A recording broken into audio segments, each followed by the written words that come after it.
What's up, Speed Scout crew? American truckers are falling hard for a European underdog, Scania trucks. These Swedish powerhouses, rare on US roads, are sparking a diesel revolution.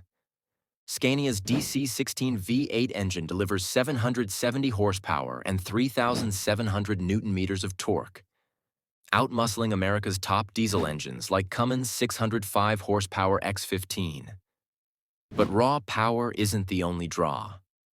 European truckers swear by Scania's 7% better fuel efficiency compared to US rigs, thanks to advanced turbocharging and cam phaser tech.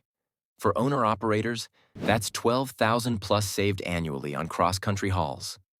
American drivers are ditching cramped sleepers for Scania's luxury interiors. The R-Series cabs offer standing height, premium leather seats, and 10-inch touchscreens.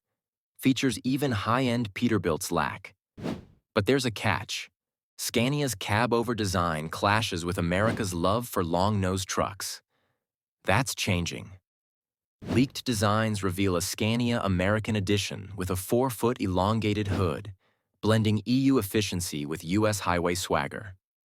While US trucks rely on analog gauges, Scania's Smart Dash uses AI to optimize routes, predict maintenance, and even adjust cruise control for hills.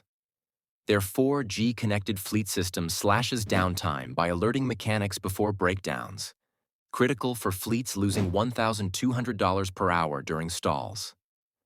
At the 2025 Mid-America Trucking Show, drivers praised Scania's autonomous parking and 360-degree cameras.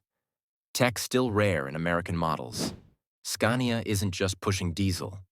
Their 2025 Super Truck uses Northvolt batteries for 350-mile ranges, targeting Tesla Semi's turf. With US emissions laws tightening, fleets like Schneider are testing Scania's hybrid models, which cut fuel use by 40% in city routes. But challenges remain. Scania has just 23 US service centers versus Freightliners' 400 plus. I've driven Peterbilts for 20 years. This Scania feels like a spaceship, says Texas owner-operator Jake Morrow. European-style 5-year warranties and 98% parts availability within 24 hours sweeten the deal. Even with a $225,000 price tag versus $180,000 for a Cascadia. Lower TCO is luring fleets. Scania's betting big on America. Their new $2.3 billion Chinese factory will supply US-bound trucks by 2026. While a Texas R&D center tailors cabs for U.S. drivers.